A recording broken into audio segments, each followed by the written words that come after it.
Well,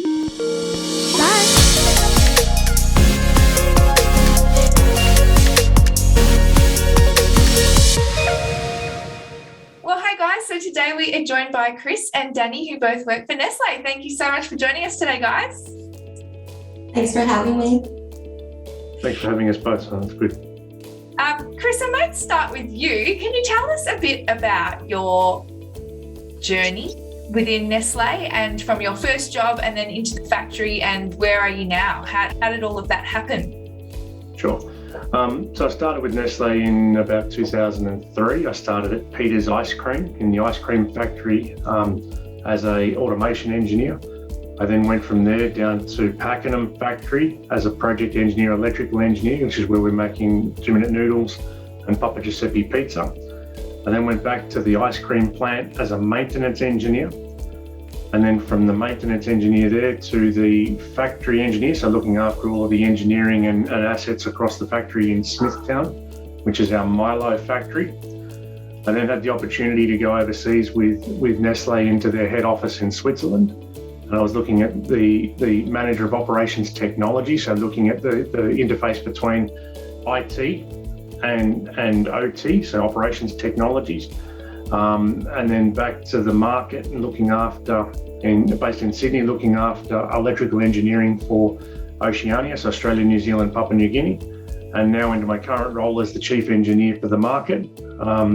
So that's across a number of different roles, a number of different locations, and a whole lot of different experiences and exposures throughout the Nestle world. Wow, what an amazing career so far. That is so awesome. So what's it like to be an engineer for Nestle, and why do you urge all the young students out there to consider that as a career for them? Because I guess, you know, when you hear about engineering, there's a million different avenues you can go down. Why is being an engineer for Nestle so cool? Look, you get such a varied amount of opportunities within Nestle. When I first started with Nestle, I would never have understood the size and scale of Nestle. We're one of the biggest consumer goods manufacturers in the world. 330 odd thousand people across 400 factories across 180 countries or something of this nature. So every day can be different, and there's an opportunity to drive your career in a direction that you enjoy within the Nestle group somewhere along the line. Yeah, awesome. And yeah, so working as an engineer in the food space, that would be pretty interesting as well.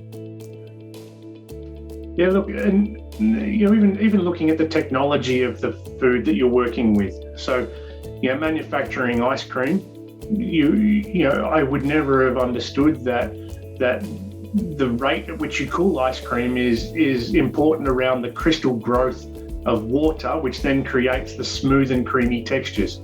So if you allow the crystals to grow, exactly. Yeah, all this goes into it that you don't even, you know, realize. It's amazing. Yeah, and it all comes back down to fundamentals of science, fundamentals of engineering. You know, it's all thermodynamics, it's all speed and temperatures and times. So all of these things link back into how we go about the manufacture of the product, and that's only on the manufacturing side, let alone the packaging side. So once you've manufactured it, you then need to shape it, form it, and put it into a packaging of some sort. Yeah. So it's a super exciting world of what we do, and there's no shortage of opportunity to drive some interest with inside the Nestle group. Yeah, for sure. So you touched on science, obviously.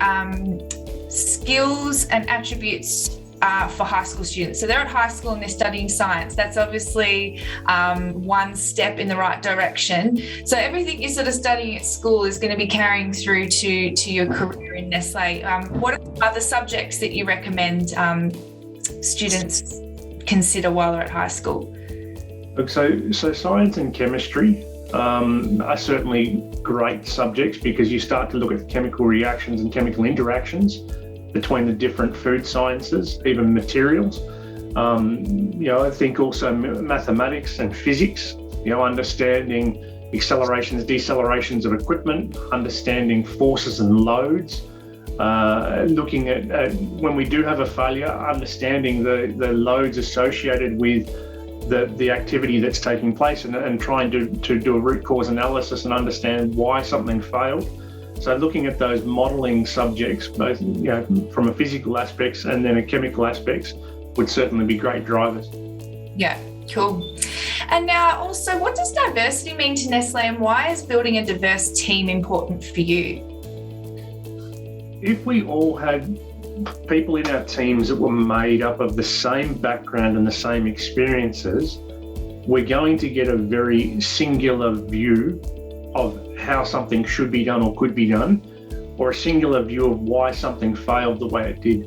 If we bring in the diverse teams, now that's cultural, gender, backgrounds and different experiences and exposures of people, then we actually have a much more rounded view of why something's happening the way it is, and a much more rounded future concept of how we can drive the industry forward and drive our production forward without having issues or challenges because of this single-mindedness.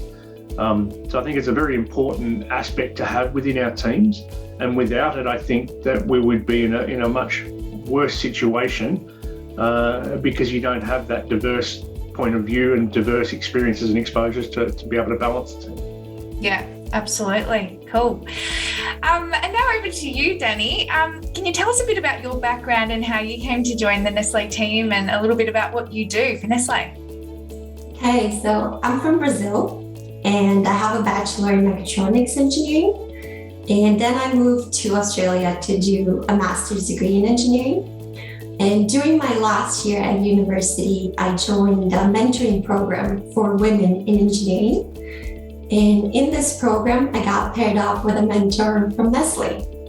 And during one of our mentoring sessions, we found out that we had a passion in common, which is encouraging more girls to pursue a career in STEM.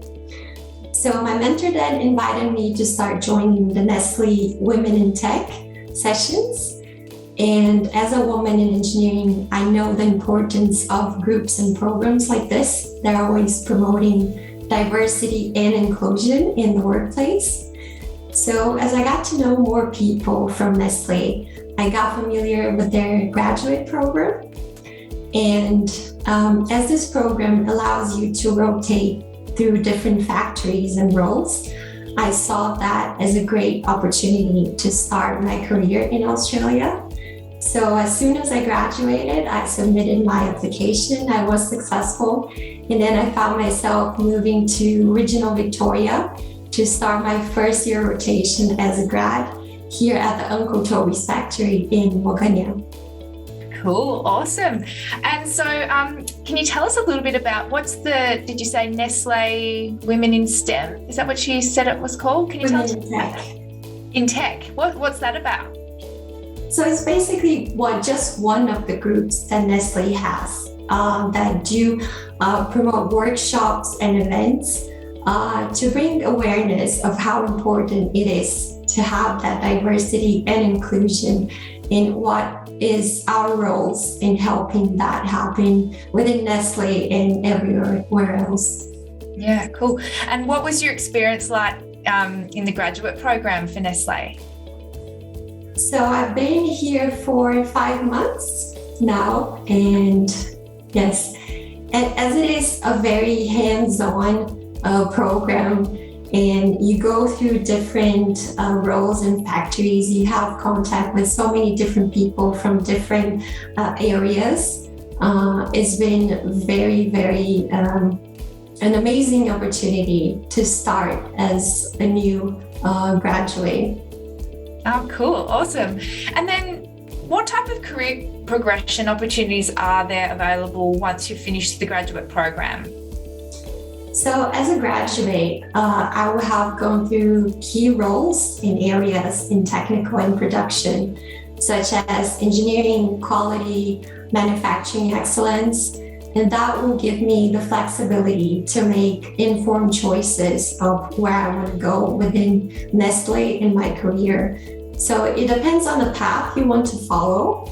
and how you develop your skills when you're being exposed to different roles and areas. But the possibilities are endless. Yeah, sounds exciting, really exciting, especially with such a huge global company, as Kris touched on a little bit earlier. Now, just finally, what advice would you give a high school student wanting to pursue a career in engineering, and I guess particularly young women out there as well? Well, first I'd like to say well done. That's a great decision. Engineering is an amazing path to follow, and it is going to open so many doors for you. But my first advice would be join all STEM events and programs you can. With those, you get a significant number of hands-on experiences, and that will help you in developing that critical thinking, problem-solving skills. That's going to be very helpful in your university and work projects. And my next advice would be curious. Push yourself to ask questions such as, what does this do? How does this work? Bring that enthusiasm into learning how things work and understand how things work. And last, work in teams as much as you can. Collaborating is a very important part of engineering. And remember, engineering is for everyone that wants to be a part of it. Oh, that's amazing advice. I really enjoyed speaking to both of you today, and I really appreciate your time. Thank you so much. Thank you.